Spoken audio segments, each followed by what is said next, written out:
गणेशाय नमः। वक्रतुण्डमहाकाय सूर्यकोटिसमप्रभा निर्विघ्नं कुरु मे देव सर्वकार्येषु सर्वदा। प्रणम्य शिरसा देवं गौरीपुत्रं विनायकं भक्तवासं स्मरे नित्यं आयुकामार्थसिद्धये। नमस्कार। आज हम भगवत गीता के 10वें अध्याय विभूति योग इस पर थोड़ी बात करेंगे। हाँ, विभूति योग। इसमें ईश्वर के कह सकते हैं अनंत स्वरूप को समझने की कोशिश है। बिल्कुल। और हमारे पास है गीता के अध्याय 10 के श्लोक 15 से 28। तो आज की चर्चा का जो मुख्य बिंदु है वो है अर्जुन का सवाल। वो पूछते हैं कि भाई इस असीम ईश्वर को जाने कैसे, उन पर ध्यान कैसे लगाएं। सही। और फिर श्री कृष्ण का जवाब आता है जिसमें वो अपनी खास दिव्य शक्तियों मतलब विभूतियों का वर्णन करते हैं। हाँ, पहले अर्जुन ये मानते भी है ना, वो कहते हैं आप परशोत्तम हैं, भूतेश हैं, देव जगतपते। हाँ, मतलब वो श्री कृष्ण की सर्वोच्चता को पूरी तरह स्वीकार करते हैं। और फिर एकदम से उनकी जिज्ञासा सामने आती है। वो पूछते हैं कि किन किन रूपों में मतलब भावों में मैं आपका चिंतन करूं, कैसे हमेशा आपसे जुड़ा रहूं। और उनकी इच्छा कितनी तीव्र है। वो कहते हैं ना श्लोक 18 में, हाँ, कि आपके अमृत जैसे वचन सुनते हुए मुझे तृप्ति ही नहीं हो रही। मतलब एक गहरी प्यास है जानने की, अनुभव करने की। बिल्कुल। और ये अहम है क्योंकि ये दिखाता है कि एक सीमित मन कैसे अनंत को पकड़ने की कोशिश कर रहा है। मतलब कहाँ ध्यान टिकाए। सही बात है। जब ईश्वर हर जगह है तो फिर फोकस कहाँ करें। अर्जुन असल में एक प्रैक्टिकल तरीका पूछ रहे हैं। हाँ, और इसी सीधे सवाल के जवाब में फिर श्री कृष्ण अपनी विभूतियां बताने शुरू करते हैं। वो कहते भी हैं श्लोक 19 में कि मेरी विभूतियों का कोई अंत नहीं है ना? हाँ, कि अंत नहीं है, इसलिए मैं बस मुख्य प्रधानता ही बताऊंगा। अच्छा।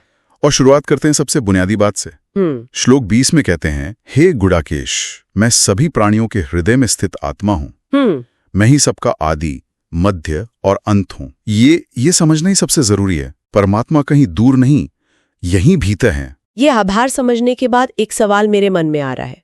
अगर ईश्वर सबके अंदर आत्मा रूप में है ही, तो फिर इन बाहरी चीजों में जो श्रेष्ठ है उनमें देखने की क्या जरूरत है? देखिए, बहुत अच्छा सवाल है ये। बात यह है कि वो जो निराकार सर्वव्यापी आत्मा है ना, उस पर ध्यान लगाना सबके लिए मतलब आसान नहीं होता। हाँ, मुश्किल तो है। तो श्री कृष्ण एक व्यवहारिक रास्ता दे रहे हैं। वो कह रहे हैं कि दुनिया में जहां भी कुछ खास दिखे, उत्कृष्टता, शक्ति, सुंदरता, उसे मेरी ही अभिव्यक्ति समझो। अच्छा। ये मन को एक सहारा देता है, एक आलंबन। उत्कृष्टता पहचानना आसान है और फिर उसे ईश्वर से जोड़कर ध्यान लगाना ये कई लोगों के लिए ज्यादा सहज है। समझ गई। तो ये एक तरह से ध्यान के लिए पॉइंटर्स दे रहे हैं। फिर वो कौन-कौन से उदाहरण देते हैं? हाँ, कई वर्गों से उदाहरण हैं। जैसे देवताओं में वो कहते हैं, मैं आदित्यों में विष्णु हूँ, ज्योतियों में चमकता हुआ सूरज हूँ, नक्षत्रों में चंद्रमा। मतलब हर श्रेणी में जो सबसे प्रमुख है। और प्रकृति में भी ऐसा ही। बिल्कुल। प्राणियों में चेतना, इंद्रियों में मन जो इतना चंचल है, पर्वतों में मेरु, जलाशयों में सागर, हाँ, पेड़ों में पीपल यानी अश्वत्थ, नदियों में गंगा जिसे जानवी भी कहते हैं।